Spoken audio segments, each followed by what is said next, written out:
Ve şu ana kadar bu ülkede bir tane Türk görmedim. Eski bir Sovyet ülkesinde görün istedim. İstanbul geldi. 4 günlüğünü 99 euroya satıyorlar. Şu kahveye 1,5 euro ödedim sadece. Kişi başı gelir 3000 dolar seviyelerinde. 300 sene Osmanlı'nın hüküm sürdüğü bir toprak burası. Ona hepsini 35 ödedim ya. Şaka gibi 2 euro bile değil. Yemin ederim bizdeki böreğin aynısı. Ülkedeki gelirlerin %20 ila 30'u yurt dışına ne yazık ki göçmek zorunda kalan Moldovalıların kendi ülkesine getirdikleri para. Sanırım dünyada hiç bu kadar Türk'ü görmediğim bir yer hatırlamıyorum. Bütün AVM'lerde mağazalar kadınlar için planlanmış. Erkekler ne yapıyor bilmiyorum bu ülkede.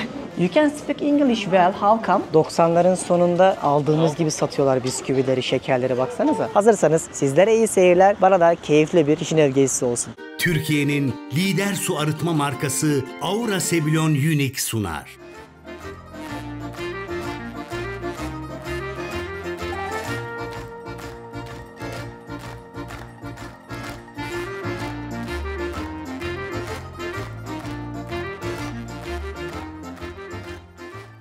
Hanımlar beyler, ben Deniz Pehlivan. Dünya turumun 110. ülkesi, Avrupa'nın en az ziyaret edilen ve en yoksul ülkesi Moldova'ya hoş geldiniz. Hatırlarsınız ilk bölümde buraya gelirken oldukça korkarak geldiğimi söylemiştim. Çünkü Türkleri son zamanlarda kimlikle gelebilmemize rağmen almıyorlar ve sorun çıkartıyorlar. Gazetecisinden, tura geleninden, tatil yapmak isteyeninden birçok insan haberlerde gördüğüm üzere sorun yaşamıştı. Ve hatta Antalya'dan, havalimanından uçağa binerken beni de uyarmışlar ve ben de buraya pasaportla gelmiştim. Peki Denizciğim, buraya kadar geldin, hoş geldin, bizler de hoş bulduk diyorsunuzdur. Niye geldik? Buraya iki şeyden dolayı geldim. Bir tanesi Transdniester dedikleri, Sovyet döneminde hala yaşadıklarını söyledikleri, bunu iddia ettikleri bölgeyi görmek, özel bir yer orası. Bir de Gagavuz'a Türklerini görmek istiyorum. Ama ben 2 gündür buradayım, dinleniyorum. Şu güzel, şahane parkların, başkentin keyfini çıkartıyorum. Başkente kadar gelmişken de size hem burayı göstermek hem de ülkeyi anlatmak istiyorum. Dersime çok iyi çalıştım. Özellikle bundan sonra izleyeceğiniz bir Sovyet bölümünü yapmak istiyorum. Eğer onu yapabilirsem gerçekten benim için artık bu başyapıt olacak. O yüzden kanala abone olup bildirimleri açarsanız haberdar olursunuz. Hikayeleri bütünleştirip önce şehrin kalbinden, ülkenin kalbinden başlamak gerek dedim. Ve bugün sizlere Kişinev'i gezdireceğim. Burası küçücük bir başkent. 700 bin kişi yaşasa da 3,5 milyonluk ülkenin %20'si burada, ama asıl Moldovalılar kendi ülkelerinin dışında yaşıyorlar. Çünkü burası geçim derdi olan bir ülke. Özellikle kırsalda daha düne kadar insanların 50 dolara yaşamaya çalıştığı yoksul bir ülke. Sovyetlerden çıktığı günden yaklaşık 30 sene geçse de bir şekilde toparlanamamış, hiçbir denize bağı olmayan, böyle arada kalmış Romanya'nın doğusunda bir ülkedeyiz. İşte bugün sizlere hem Moldova'yı anlatacağım, hem bir gün Kişinev'e gelirseniz nasıl tatil yaparsanız, gezerseniz onları aktaracağım. Hazırsanız sizlere iyi seyirler, bana da keyifli bir Kişinev gezisi olsun. Gezimiz Aura Sebilon su arıtma cihazlarının desteğiyle başlıyor. Dünya turu yaparken biz tabii ki her gün çekim yapmıyoruz. Bazen çekim bittikten sonra 1-2 gün kendimize ara verip dinleniyoruz, çamaşırları yıkıyoruz. Bir böyle toparlanıyoruz. Ben de buraya geldiğimde 1-2 gün boyunca dinleneyim dedim ve insanları gözlemleme, akşamları dışarıya çıkma, parklarını keşfetme imkanım oldu. Ve şu ana kadar bu ülkede bir tane Türk görmedim. Sanırım dünyada hiç bu kadar Türk'ü görmediğim bir yer hatırlamıyorum. Sebebini dediğim gibi ya tercih etmiyorlar çok fazla ya da ülkeye gelemiyoruz. Bundan dolayı herhalde birazcık da korktuk, plan yapmıyoruz buraya dair. Moldovalılar çok rahat geliyor. Dalaman'da, Antalya'da direkt uçuşlar var hatta. Ve en çok beğendiğim şeyi sizlere göstermek istiyorum. Bayıldım hatta. Park, yere, göke park yapmışlar. Her 3 metrekarenin 1 metrekaresi yeşil alanmış burada. Bunların çok keyfini çıkarttım, dinlendim, yürüyüş yaptım. Bu konuda çok beğendim Kişinev'i. Bir de böyle her köşeye kafeler kurmuşlar, küçük büfeler. 1,5 euroya falan kahve alabiliyorsunuz ülkede. Havalimanından buraya 45 dakika yol yaptım. Ödediğim para sadece 6 euroydu taksiyle. Şehir içindeki şu elektrikli otobüslerin fiyatlarını düşünemiyorum bile. Şurası bir AVM. Arka tarafta kalıyor daha doğrusu. Gideriz orayı da gösteririm. Nasıl bir yer olduğunu görün. Şurası onların liderlerinin isimlerine verdikleri caddesi, kurucularının. Arabalar yeşil olduğuna bakmayın. Normal ara sokaklarda da yayalara çok saygılı. Gerçekten bunu özlemişim. Her yere duruyorlar. Programımız yoğun. Sizin ekranlarınızın başında benim taban vaylarla akşama kadar gezdireceğim. Ve size hem Moldova'yı anlatmak istiyorum Hem güzel yemekler yemek istiyorum hem de böyle dolaştırmak istiyorum. Bu kadar az tercih edilen bir ülkede hayatlar nasıl görün istiyorum. Her yerde çiçekçi var. Seviyorlar çiçek işini. Ya Moldova'yı bilen varsa yorumlara yazar mı lütfen? Şu marka ne? Ben bunu her yerde gördüm. Mücevherci muhtemelen. Bu mücevher işini de çok seviyorlar sanırım. Yani çiçek, mücevher, bakım, güzellik bundan hiç ödün vermemişler. Şimdi bu arada dostlar, dünya turunda hep videolarım başlarken sizlere ne diyordum? Bir videoyu durdurup Deneciğim yeni ülkende güzel geziler, dünya turunu severek takip ediyoruz gibi böyle yorumlar yapıp videoyu beğenirseniz algoritma için sevinirim. Böylece önünüze düşüyor. Hele ki bundan sonra yapacağım Sovyet bölümünde bildirimleri açın. İnşallah becerebilirim. Çok güzel olacak. Bir de bu kadar hamur işine düşkün bir toplum olmalarına rağmen şöyle bizdeki böreğe benzeyen şeyler var. Çok yerde gördüm bunu. Fiyatları da $1 falan yaklaşık olarak. Yani şişman insan yok. Özellikle kadınlar manken gibi gençler. Şuradan bir para bozduralım. Yani euro 20, dolar 17 gibi düşünebilirsiniz. Her yerde exchange office bulabiliyorsunuz. Şimdi bunlar Avrupa Birliği'ne de girmek istiyor gençleri. Yaşlıları diyor ki hayır diyor, bizim diyor özümüz diyor Doğu. O yüzden birçok yerde Avrupa Birliği'nin bayraklarını falan da görebiliyorsunuz günümüzde. Bu sebepten dolayı her marka, her şey gelmiş buraya. Mastercard'dır, Visa'dır çatır çatır her yerde çalışıyor. Çok iyi restoranlar, kafeler de var. Hani o 10 sene, 20 seneki önceki halini bilenler tabii ki büyüklerimiz vardır. Öyle bir şey yok yani. Kapitalizm buranın da bildiğin her yerinde, her mahallesine ulaşmış. Şimdi 100 euro verdim. Bana bu kadar para verdi. 2000 civarında. Şimdi göstermeyeyim. Ne olur ne olmaz. Müsait bir yerde paralarını tanıtırım sizlere. Niye 100 lira bozdurum? Kart kullanmama rağmen. Çünkü ben burada Transdniester bölgesi var. Hala Sovyetlerde yaşıyoruz biz diyor adamlar. Özel bir bölge. Bir de Gagavuz Türklerinin olduğu, yaşadığı bölge var. Onlara da gideceğim. Oralarda da bu parayı kullanıp değiştirebiliyormuşum. Euro da geçiyormuş gerçi. Ona bakarız. Daha ben de planlamadım onları. Paramız da var, kartımız da var. Yemek yiyebiliriz. Hadi. Şu olaya bayılıyorum ya gerçekten. Kentlerin merkezinde bizde neden yok diye yurt dışında en çok üzüldüğüm manzara. Parklar, nefes alacak yerler. Bak duracak mesela. Geçelim. Bir de bu. Darısı başımıza be. İnşallah bizim çocuklarımız daha güzelini yapar. Ne diyeyim? Diyecek bir şeyim yok. Şurada bunların yerel yemekleri var. Hamur işi. Onu göstereceğim. Kahvaltı yapacağım. Yere ilerliyorum şu an. Şansıma hava çok sıcak. Buna üzülmüyorum. Buranın kışı felaket soğuk olurmuş. Baharda serin.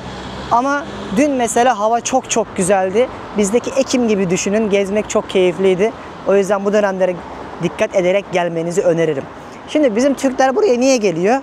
Erkekler mesela buranın tabiatı çok güzel. Ondan geliyorlar. Ormanlar, ağaçlar. Eğlenceye geliyorlar. Peki Moldova tatil için gelinecek bir yer mi? Hayır. Ben öyle olduğunu düşünmüyorum. Ama muhtemelen buradan 5 bölüm yapacağım. 5 bölüm bittiğinde de en son bölümde karar vereceğim. Şimdi kahvaltı yapacağım yere geldik. La Placiente. Burası.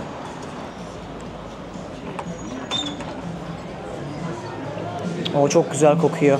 Gayet şık bir restoran. Bu tarafı da varmış. Bunların şimdi yerel yemeklerini yiyeceğiz. Birazdan anlatacağım hepsini. Yemin ederim bizdeki böreğin aynısı. İçi hariç. Dedim mi hep hamur işi yiyorlar diye. Bak burada da var. Bunları yiyeceğiz. Ay. Yalnız hiç ilgilenmezler. Ben daha bir restorana gidip de hoş geldiniz diyen görmedim. Kendini çağırırsan. O konuda çok soğuklar. Çünkü turizmi bilmiyorlar. Yani turizm buraya gelmemiş çünkü turist yok. 300 sene Osmanlı'nın hüküm sürdüğü bir toprak burası. Keza Balkanlarda da bunu çok hissedersiniz. Ben hamur işini ne zaman görsem derim ki kesin bizle ilgisi vardır. Bakın böyle hamur işli şeyler yiyeceğiz. Börekler vesaire. Ona benzeyen şeyler yapacaklar. Bunun da ismi La Placiente. Nasıl söyleniyor bilmiyorum. Çok meşhur. Restoranların ismi bile böyle. Bizdeki börekçi gibi düşünün. Onlarda da La Placienteci var. Onu tatmadan, Moldova'dan güne başlamamak gerekiyormuş. Ben de onlara uydum. Bakalım siparişimizi vereceğiz. Öğrendim. İsmi La Placiente diye söyleniyormuş. Şimdi paralarını göstermedim size. Bakın paraları bunlar. Bu 200 lira. Yani yaklaşık olarak bu 10 euro yapıyor. Şu ana kadar elimdeki paralara göre söylüyorum. yüzleri şöyle. Krallarının, eski Şitafa'nın ülkeyi kuran en büyük hükümdarları işte. En zengin, en mürebbet dönemlerini yaşatan kralları her yerde paralarda bile var, üstünde görüyorsunuz. Bu da yaklaşık olarak 5 euroya geliyor. Şu da 50'leri, yine krallarının bak fotoğraflarını koymuşlar. Bu da 2,5 şöyle bakınca euro yaklaşık olarak. Küçücük bir de paralar, biliyor musun? Ufacıcık. Ve milli yemekleri geldi. Yanında da limonata söyledim. 120 falan ödeyeceğim buna, yani 6 euro. Ukrayna Savaşı'ndan önce burada fiyatlar çok daha düşükmüş bile. Özellikle göçle beraber fiyatlar da artmış. Hele ki kiralar. Bu artmış hali. Abi şöyle kestim. Bildiğiniz bizdeki börek, neyse işte artık hamur işi. İçinde de peynir var. Şöyle hatta peynirleri eriyor. Aynı. Gayet güzel. Böyle de limonata söyledim. Bu da güzel. Afiyet olsun. Yemeğimi yedim. Şimdi kent merkezinde size dikkatimi çeken şeyleri göstermek istiyorum. Şurada mesela bir tane AVM var. Sun City diye. Bakın, Moldova'da bir AVM'nin ne kadar eski ve zamanda yolculuk yaparmışçasına yapıldığını görmenizi istiyorum. Şurada da hep Radisson Blu'lar, işte Bristol oteller, her şey var, bak görüyor musunuz? Ben size yine buranın da en merkezi otellerini, en ucuzunu, en pahalısını, önerilerimi açıklamaya bırakırım. Oradan bakarsınız. Ona göre buraya geldiğinizde merkezde kalmaya çalışın, daha rahat ederseniz.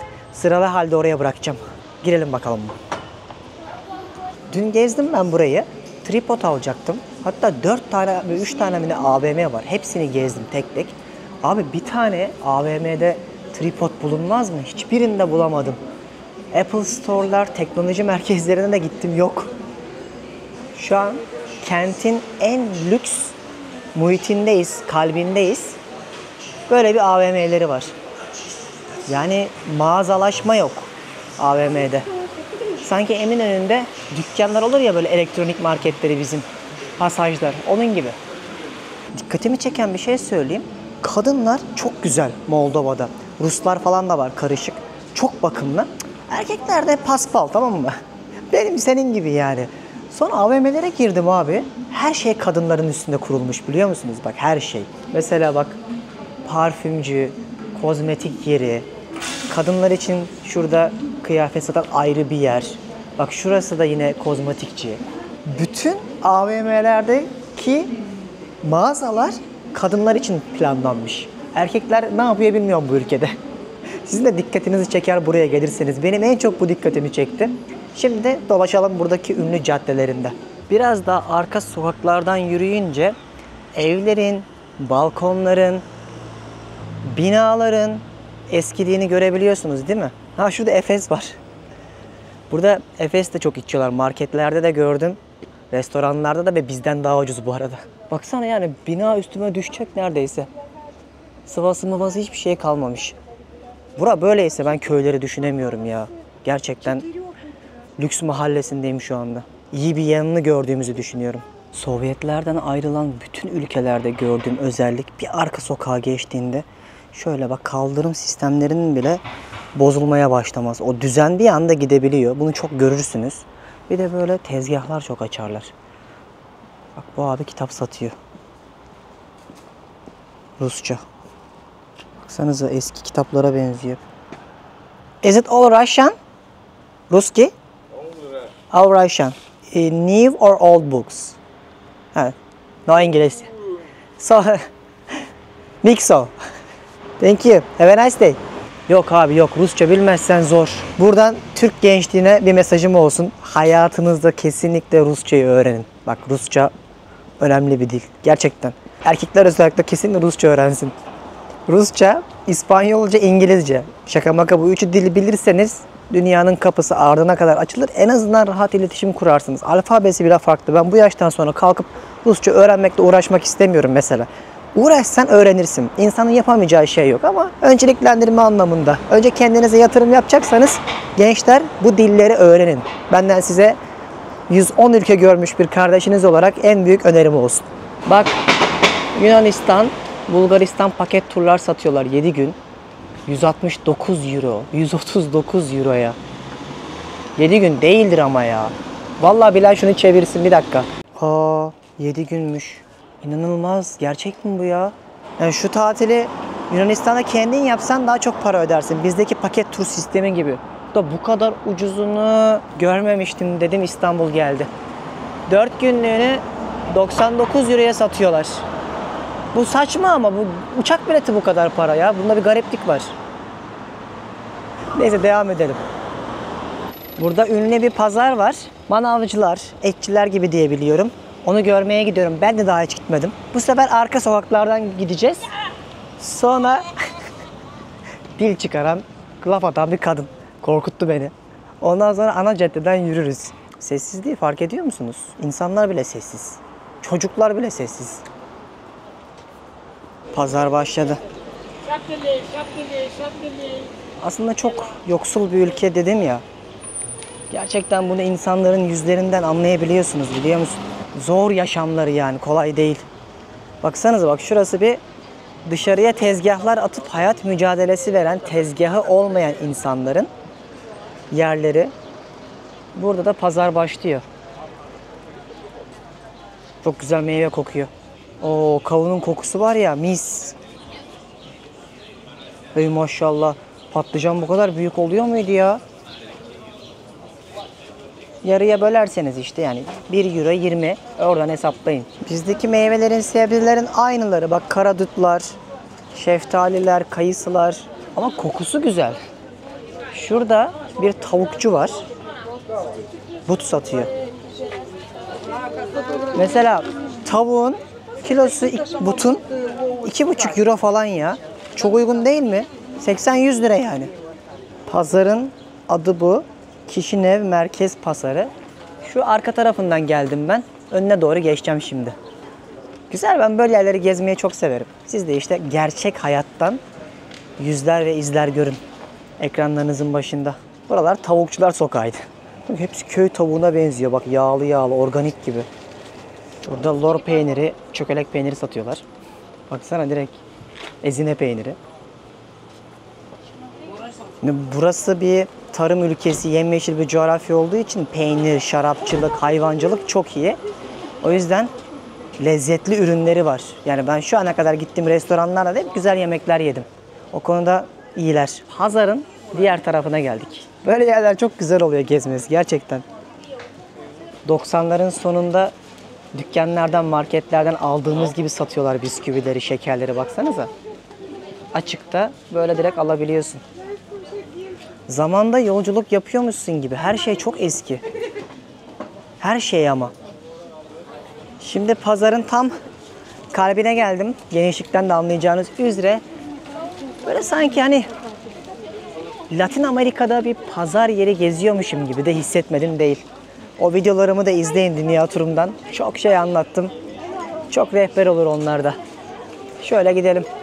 Şurası biraz daha kalabalık. Balıkçılar çarşısına geldik. Koku nereden geliyor diyordum. Somonlar falan satıyorlar. Bu da ilginç yanı var. Bu ülkenin denize kıyısı yok. Somon bizden çok daha ucuz. Birkaç restoranda gösteririm size. Dün yedim.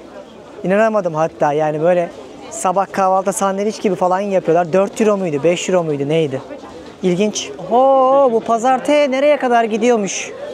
Ben daha küçücük bir yerini görmüşüm. Şu sağ tarafta da ayrı bir bölüm var. Bir de şuradan girelim, gelin ya. Kervan yola dizilir. Tam burası bizim olay, Fethiye'dekiler gibi. Ama çok güzel meyveler, sebzeler var. Dibim düşmedi değil. Burada geleceksin, aslında ev tutacaksın.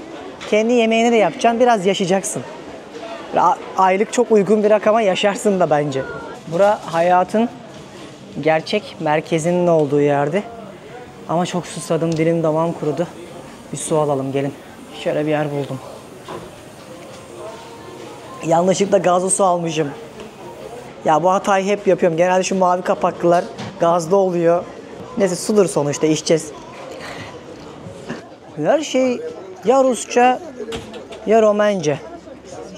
Bu iki dil bilmeyen burada gezemiyor. İngilizceyi çok az kişi biliyor. Hani ancak gençler biliyor. Şu an İngilizce konuşulan bir şey duymadım.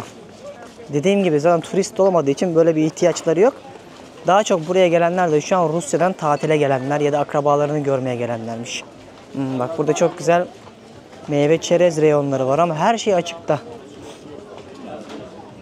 Turşu kokusu başlamıştı. Evet. Hay.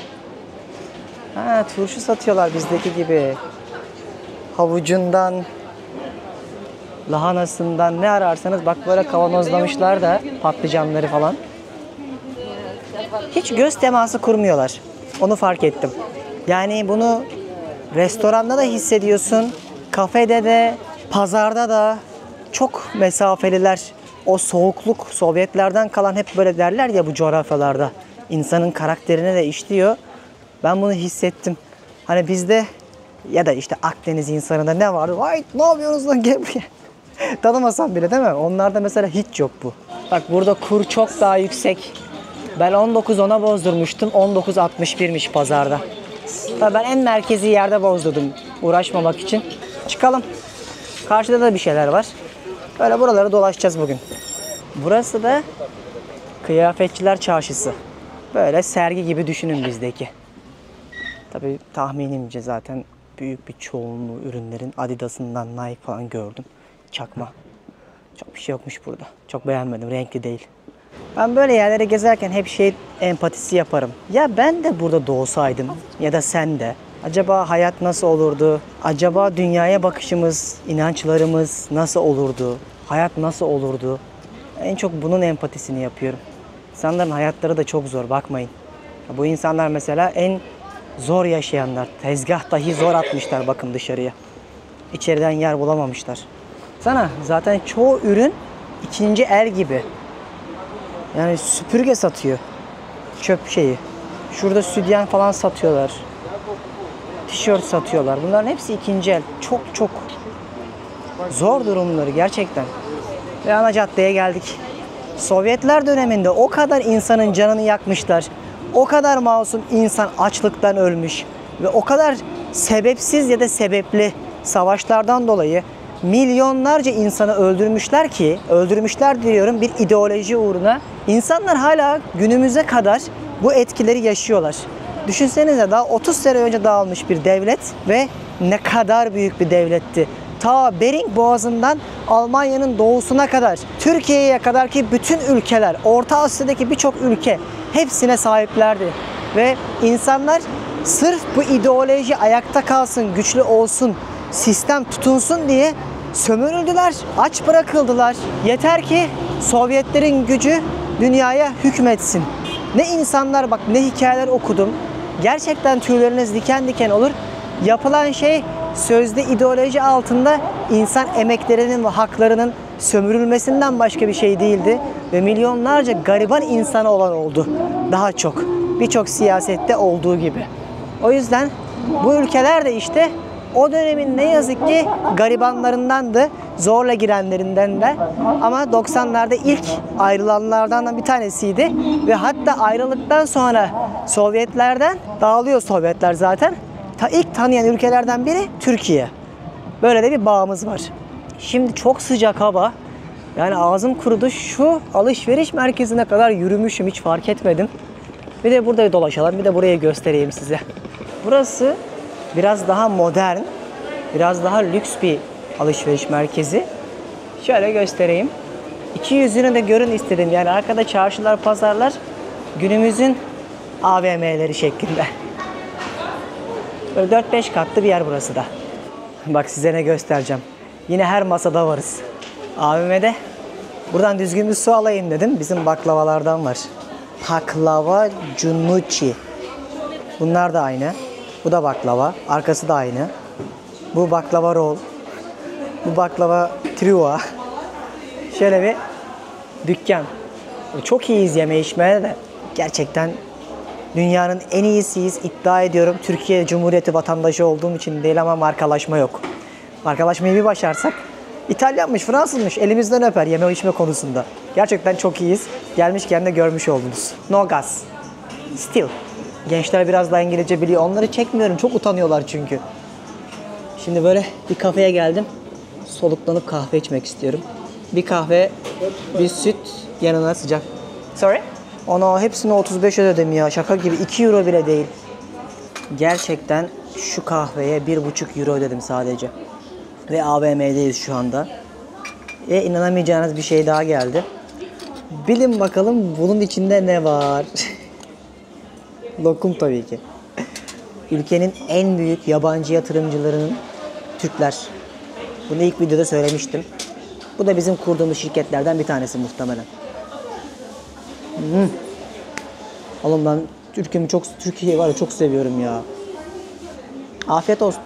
Her yerde Türkiye'deki tatille ilgili bir hediye bir şey bak 7 günlük paketler.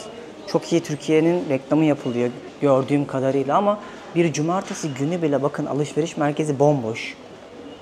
Bu kısmında eski bir Sovyet ülkesinde görün istedim. Dünya değişiyor ama daha yolları var. Ama yavaş yavaş birçok marka gelmeye başlamış. Buradan çıkacağız. Şimdi size ülkenin anahtar notlarını anlatacağım. Başlayacağız birazdan. Şu bina ne kadar eski bakar mısınız? Yani klimalar dökülmek üzere. Binanın dışı aşağı dökülmek üzere. Tam o Sovyetlerin rengi var ya binanın üstünde ve en ünlü telekom şirketinin binası bu. MOL Telekom. Şuradaydık. Şu tarafa doğru gideceğiz.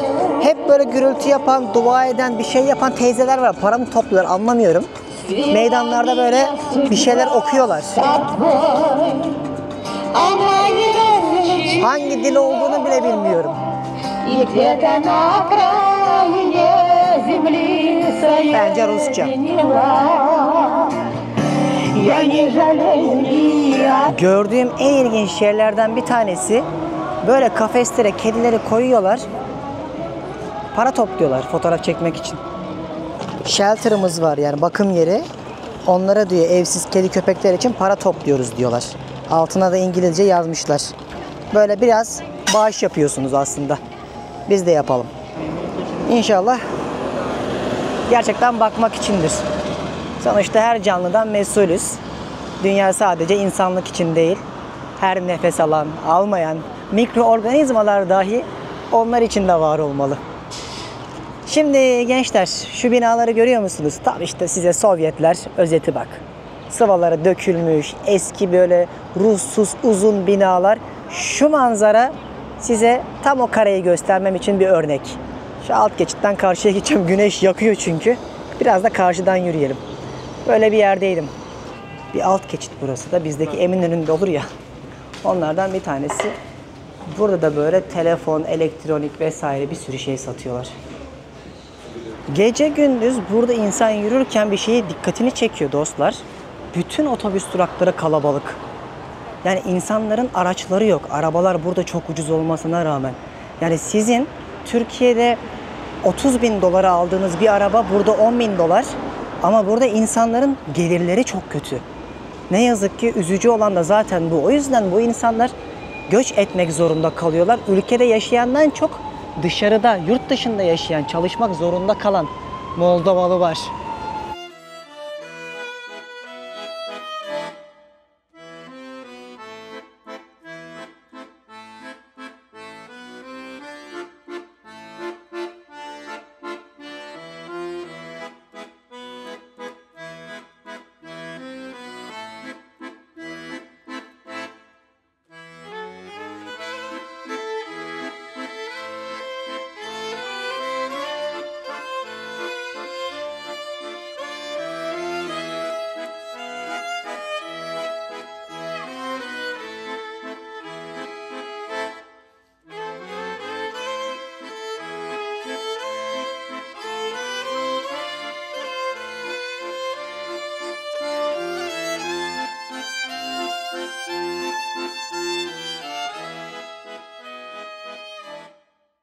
Allah! Parkın ortasında şenlik var. Bakın. Yaş kaç olursa olsun bakın.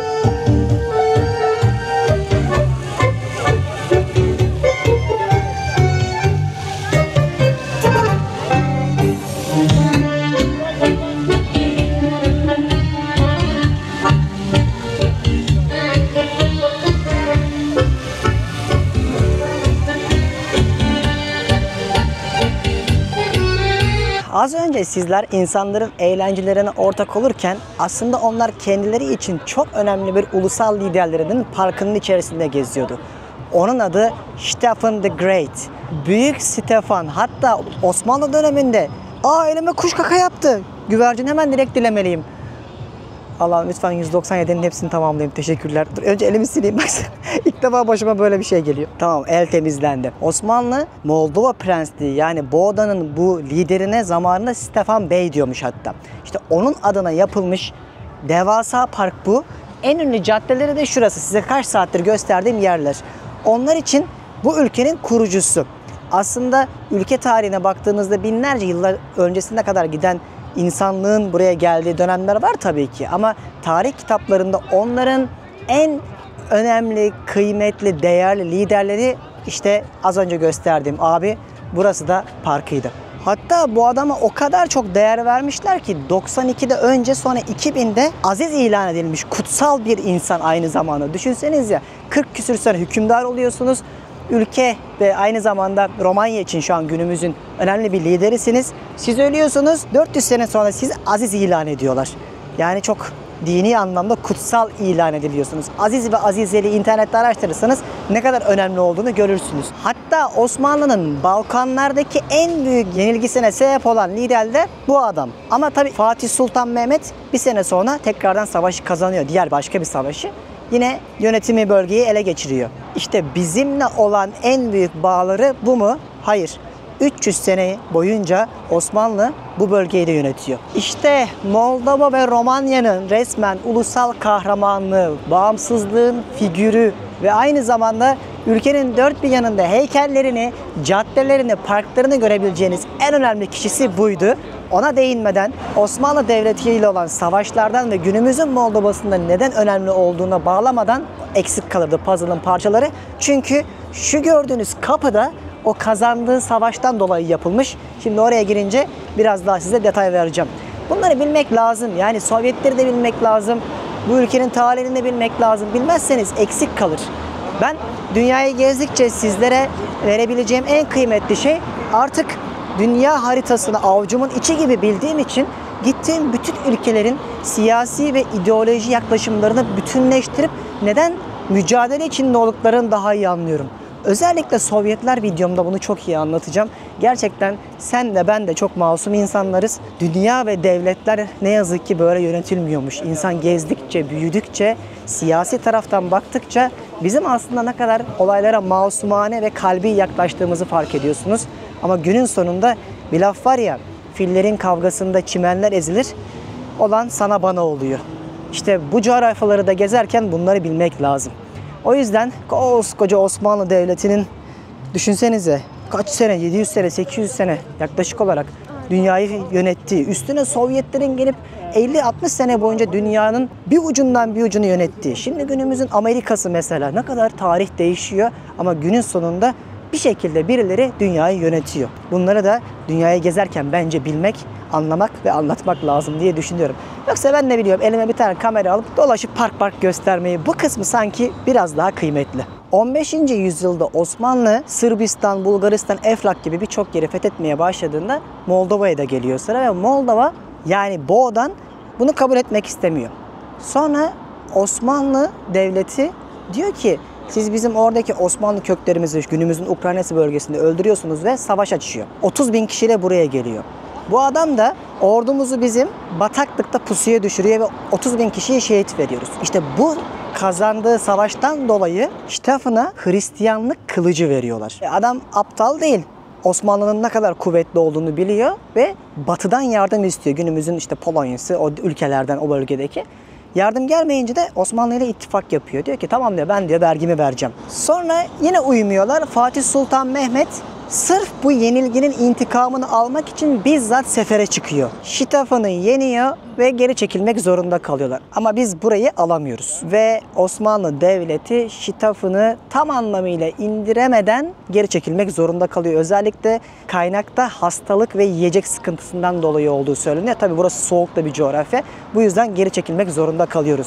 İşte bu yapmış olduğu zaferlerden dolayı bu kapıyı yapıyorlar. Peki, Günümüzün Moldova'sına gelelim. Aralardaki Sovyetler dönemini es geçiyorum çünkü ayrı izleyeceksiniz. Bakın haritadan şu şekilde görebilirsiniz. Hiçbir şekilde denize kıyısı yok. Batısında Romanya, doğusunda ise Ukrayna var. Günümüzde sadece kişi başı gelir, yani düşünün koca ülkenin gelir 15-20 milyar dolar ve yaklaşık olarak 3000 dolar seviyelerinde. Gelir adaletsizliğinin de yüksek olduğu bir ülkedeyiz. Özellikle insanların çok büyük kısmı kırsalda yaşıyor. 3,5 milyon kişinin yaşadığı ülkede Gagavuzya ve Transdinier'i çıkarttığınızda 700 bin kişi, yaklaşık 3 milyonluk bir nüfusu var. Bu bölgelerde Sovyetler dağıldığı zaman özerk olarak Moldova tarafından kabul edilmiş. Mesela Transdinier'in Rusya'dan askeri var. Adamlar hala bir Sovyetlere göre yaşıyoruz diyor.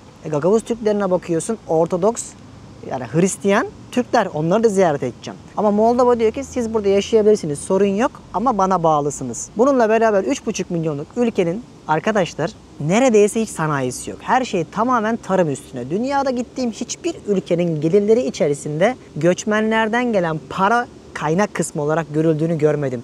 Moldova hariç. Ülkedeki gelirlerin %20 ila 30'u yurt dışına ne yazık ki göçmek zorunda kalan, geçinemeyen insanların, Moldovalıların kendi ülkesine getirdikleri para.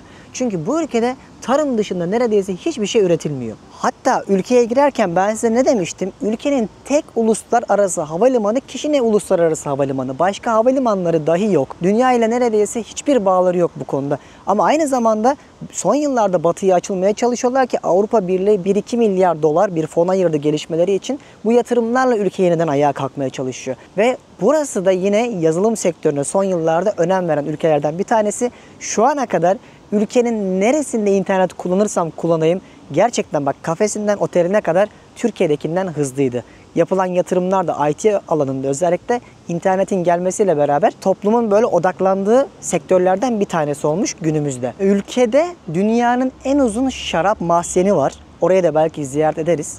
Niye var bu? Çünkü Sovyetler döneminde bunu çok yapıyorlar ve çok büyük bir şarap üreticisi. 5000 yıldır şarap üretiyorlarmış. Ülkenin en büyük ihraç kalemleri tarım ya, bunun içindeki en büyük pay da şarapmış. İşte 90'lara kadar, yani Sovyetlerden ayrılana kadar ayakta çok zor kalan, geçinemeyen, yoksul olan bu fakir ülke günümüzde yeni yeni ayaklanmaya çalışıyor. Öyle ki ülkenin %80'inden fazlası yoksullukla mücadele ediyor ve küçük yerlerde, küçük yerleşim yerlerinde yaşıyorlar. Ve bu insanlar geçinemedikleri için özellikle İtalya, Almanya, Romanya, Türkiye gibi ülkelere, ki biz bilirsiniz Moldovalıları Türkiye'ye gelen kadınlardan biliriz, hayat kadınlarından göç etmek zorunda kalıyorlar. Günümüzde 90'lardan sonra, yani Sovyetlerden ayrıldıktan sonra Birleşmiş Milletler tarafından da tanınan bu ülke artık son yıllarda genç nüfusuyla beraber ayağa kalkmaya çalışıyor. İşte benim de amacım sizlere bunu anlatırken hem geçmişini hem günümüzdeki ayaklanmaya çalışan Moldova'yı birbirine bağlamaktı. Bilmiyorum Moldova'ya gelir misiniz? Bu bilgiler ihtiyacınıza yarar mı? Ama en azından tarih anlamından belki çocukların 2 gün sonra kitaplarında çıkar da Deniz abi de görmüştük derler diye anlatıyorum. Bu coğrafyada da artık giriş kısmını resmi olarak yapmış bulunduğumuza göre biraz daha dolaşabiliriz.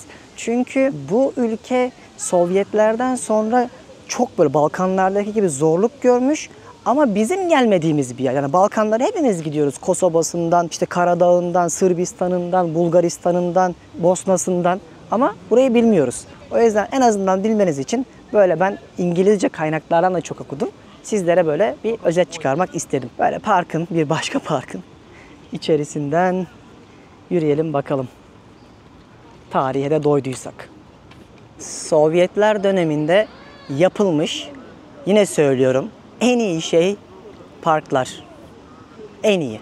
İnsan haklarının çiğnendiği, ideolojiler için milyonlarca insanın katledildiği, güç savaşlarının sözde denge için feda edildiği düzen çok kötü.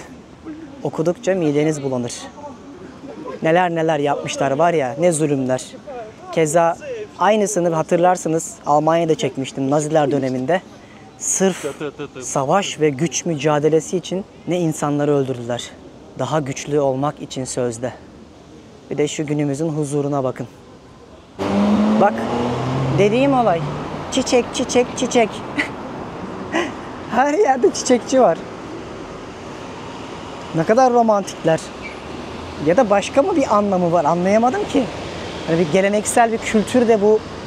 Bizim mi haberimiz yok? Bak kadın gelmiş kendine mesela çiçek alıyor. seviyorlar. Allah Allah, ilginç. Bu kadar şey görmedim şu ana kadar. Market görmedim, çiçekçi gördüğüm kadar tabiri caizse. Bak, millet arabalarıyla geliyor. Paketi alıyorlar. Eşine mi, misafirliğe mi? Şunlar çok güzelmiş ama. Kokusu da var ya, yani böyle yeni sanki koparılıp getirilmiş gibi. Bak, ben sabahtan beri geziyorum mesela. En çok burayı seviyorum. Şöyle bir kafe burası, Bonjour diye. Birçok yerde var. Şu kilisenin hemen arkasında.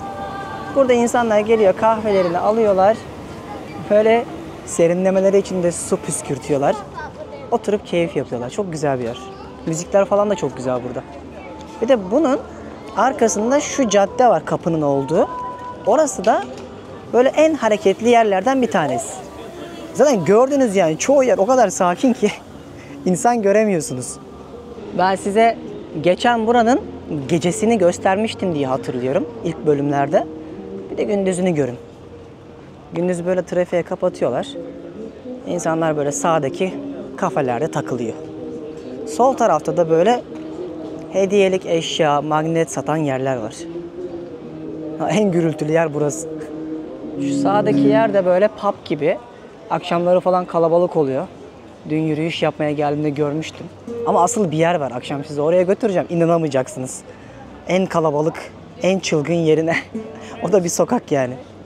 Burada gençler canlı müzik yapıyorlar. Bu kadar.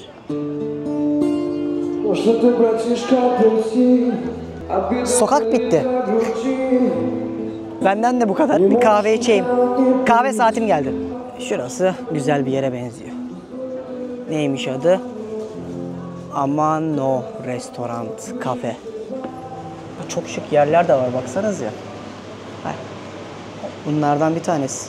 Tatlılara, etlere bakın. Ama tabii bunlar ithale benziyor çünkü 100 gramı 10 euro. Yani kilosu 100 liraya falan geliyor. You can speak English well. How come? Where are you from? Moldova. Moldova. But you can speak English well. You get lessons from the school. Yeah. That's why, yeah. Lesson of English and French. How many languages can you speak? Three, but we can say four, but Russian so-so. Okay, I see. Dediğim olay işte. Yani yeni nesil artık tamamen batıya uyumlu olduğu için İngilizce biliyorlar. Çok lüks yerler de var. Yani lüksü bile 10 dolar, 15 dolar bu arada genel olarak. Ama yani gelir adaletsizliğinin had safhada olduğu bir ülke. Düne kadar 50-100 dolar aylıkla geçinen ki günümüzde 200 dolarlarda bu zor bir coğrafya. Ama isterseniz böyle yerlerde bulabiliyorsunuz. Sabahtan beri yaklaşık bir 30 bin adım atmışızdır. Şimdi güzel bir kahve ve akşamüstü bir tatlı keyfi yapalım dedik. Yine çok güzel bir... Ya kahveleri çok iyi bu arada. Hiç kötü kahve içmedim. Bu da çok güzel. Yanında da böyle bir cheesecake söyledim. Bayağıdır tatlı yemiyordum. Ben spora başladım da ayıp söylemesi. Çok güzel. Burada çeşmeden de su veriyorlar. Suları da gayet güzel ve benim dünya turu sponsorum Aura Sebulon Unique'in su arıtma cihazları sayesinde arkadaşlar siz de evinizde, iş yerinizde temiz suya ulaşabiliyorsunuz. Ben kendi evimde de kullanıyorum. Bu su arıtma cihazı sayesinde evinizdeki suyu içilebilir suya dönüştürebiliyor. Aura Sebulon Unique su arıtma cihazı, böylece temiz suya sizler de erişebilirsiniz. Dünya turumu sponsor oldukları için ve ben de böyle su içerken aklıma geldiği için sizlerle paylaşıyorum. Şimdi burada enerjiyi alacağız. Artık yavaştan akşam olacak ve sizi bu akşam güzel yerlere götüreceğim. Bakalım nereye gideceğiz? Siz ekranlarınızın başında izleyeceksiniz. Ben de gideceğim yerlerin planlarını yapacağım şimdi oturduğum bu güzel kafede. Afiyet olsun. Gece oldu. Yemek yemeye, sonra da size mekanları göstermeye gidiyorum.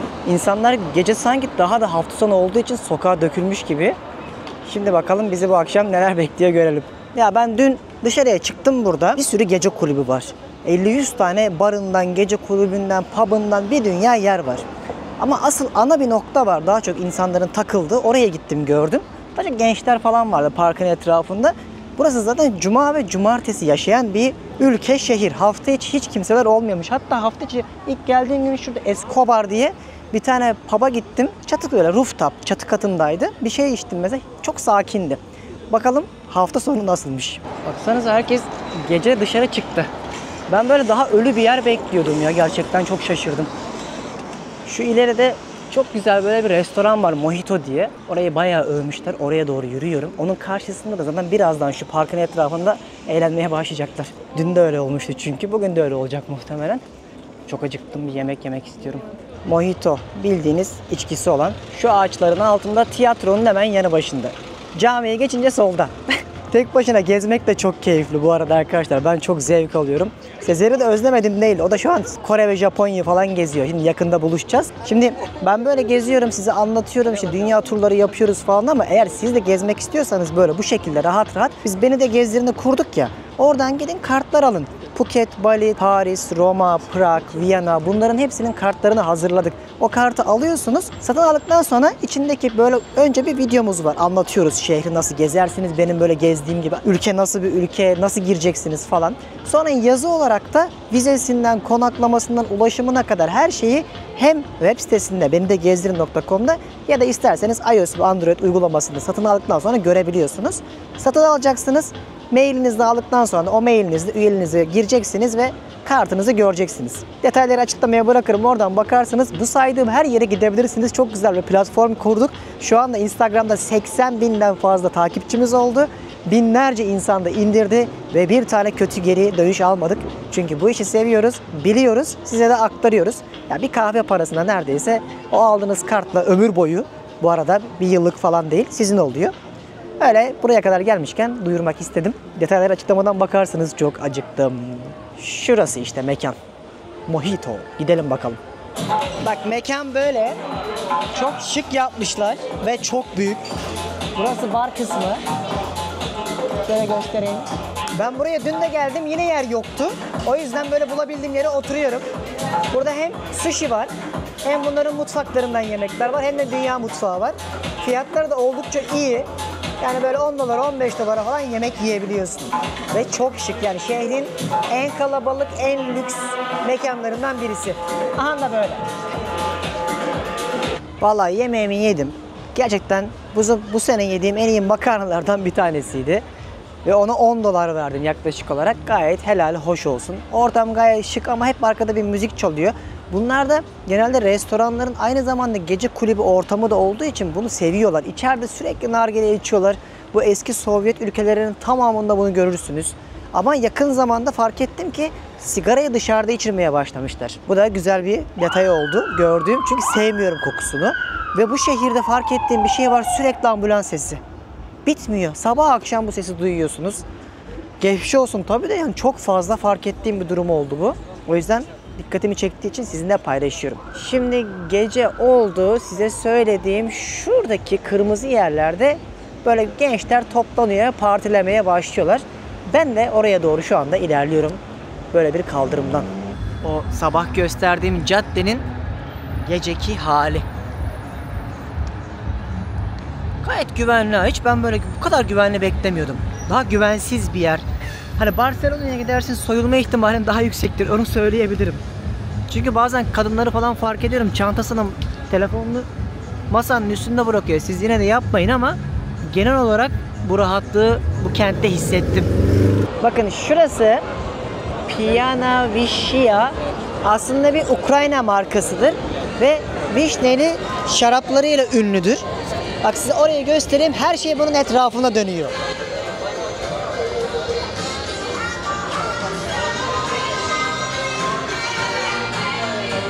İşte burada insanlar içkilerini alıyorlar ve şuradaki parklarda eğleniyorlar dediler bana. Ben de bir gece şunun etrafından yürüyerek size göstereyim bakalım ne yapıyorlarmış. Dün gece ben buraya aslında geldim. Çok da geçti. Burası da tıklım tıklımdı. Ama ben eğlenmedim. Çünkü bana böyle çok sokakta oturup bir şey içip eğlenmek keyif vermiyor. Ben daha çok kulüpleri seviyorum. Ama bu insanlar ne yapıyorlar? En azından gelin görelim. Şu aradaki yerde eğleniyorlar. Böyle burada akşam toplanıyorlar. Gece bayağı uzun saatler parti yapıyorlarmış. Moldova'ya gelecekseniz ve gece hayatı arıyorsanız ve Google'daki kaynaklara bakarsanız, hatta ChatGPT dahil, çoğu yanlış. Çünkü çoğu mekan kapanmış. Yer bulamazsınız. O yüzden birçok yer en fazla burayı söyleyebiliyor. Buradaki insanlar Radisson Blu'nun çatısındaki gece kulübünü söylemişler. Ama ben bugün biriyle tanıştım. Burada yaşıyorlar. Sizi özel bir yere götüreceğim. Bakalım, biraz uzakta, dedikleri kadar güzel çıkacak mı? Bak mesela arkamdaki yer bir gece kulübü gibi görünüyor değil mi? Ama aslında bir restoran. Restoranda da gece kulübüymüş gibi eğleniyorlar. Şu şekilde. Ben şu an buraya çok erken geldim. Biraz sonra 12'den sonra bu çarşı karışır. Hani bunlar ana yerlerdi. Şimdi Moldova denince aklınızda gece hayatı, kadınlar vesaire böyle tabii ki geliyordur. Çünkü Türkiye'deki haberler hep böyle yapılıyor. Ama gayet aklı başında, düzgün, gördünüz, pırıl pırıl insanlar. Böyle zararsız, naif, nazik, sessiz. Ben çok beğendim insanları. Güzel insanlar ama hani gece hayatı konusunda eski Ukrayna asla değil. Yani Rusya'nın yanından geçemez tabii ki. Ama şimdi gideceğim mekan umarım fikrimizi değiştirir. Ben bu kadarını gördüm. Ha, birkaç cadde daha var ama gerçekten hani böyle wow olmuyorsunuz. Yani beklentilerimin çok altında kaldı. Göstermek bile istemiyorum. Daha çok buradaki insanlar restoranlara gelip müzik dinleyip takılıyorlarmış. Onu öğrenmiş oldum. O çok övülen yer nasılmış, sizi oraya götüreyim. Ha bir de burada gentleman's club'lar falan da var. Ne olduğunu bilenler biliyordur zaten. Onlara giden gider, gitmeyen gitmez. Ben gitmedim, görmedim, bilmiyorum da. Ama Moldova'da böyle birçok ne ararsanız gece hayatı olarak farklı seviyelerde varmış. O dedikleri mekanı merak etmiştim ya. Hadi sizi oraya götüreyim. Bak, şehrin merkezinden 5-6 euro ödeyerek bu taksiyle 15 dakikada havalimanının yanında şu Praia dedikleri gece kulübünün oraya geldim. Burayı yeni açmışlar. Buraları yeni yapmışlar bildiğim kadarıyla. Bakalım nasıl çıkacak. Abi nasıl bir yer kurmuşlar. Baksanız ya. Ay. Beni şimdi içeriye aldılar. Buraya rezervasyonla giriliyor. Ben onu organize ettim. Size yarın anlatacağım. Bayağı bir yaz havasında mekan yapmışlar. Buralar, böyle yerler daha güzel. Bu kız şimdi beni götürecek gideceğim yere.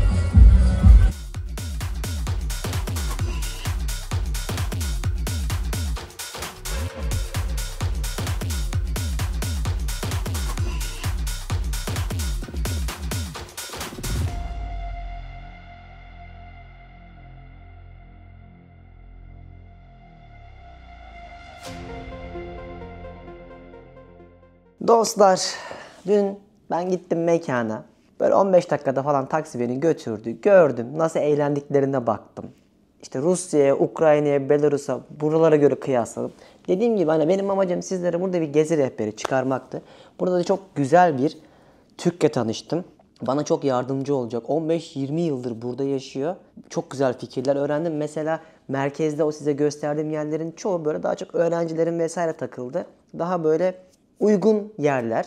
Çimlerde insanlar oturup böyle içkilerini içiyorlardı mesela. Ama bunlar daha gece kulübü ve restoran gibiydi. Oro ya da Fancioni gibi yerler varmış. Bunlar da böyle farklı farklı gece kulüpleriymiş. Bunları niye anlatıyorum? Bir gün gelirseniz ben bulamadım kaynak, siz bulun diye anlatıyorum. Size biraz gezi rehberi çıkarmaya çalışıyorum. Şimdilik benden bu kadar. Bir sonraki bölümde artık yavaş yavaş o Sovyetlerin tarihine ve aynı zamanda Transdniester bölgesi olsun, Gagavuz Türklerinin yaşadığı yerler olsun, sizlere onları aktarmak istiyorum.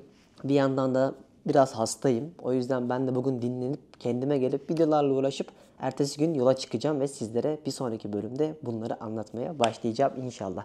İzlediğiniz için teşekkürler. Moldova böyle bir yerdi, Kişinev böyle bir yerdi, tarihleri böyleydi, sokakları, yemekleri bu şekildeydi. Umarım elimden geldikçe bu ilk günlerdeki bölümde sizlere ülkeyi özetleyebilmişimdir. Bu sadece küçücük bir giriş kısmıydı. Bundan sonra inşallah çok daha güzel bölümler gelecek. Kanala abone olup bildirimleri açarsanız da haberdar olursunuz. Şimdilik benden bu kadar. Bir sonraki bölümde Moldova'dan kaldığımız yerden devam ederiz. Hoşçakalın. Türkiye'nin lider su arıtma markası Aura Sebilon Unique sundu.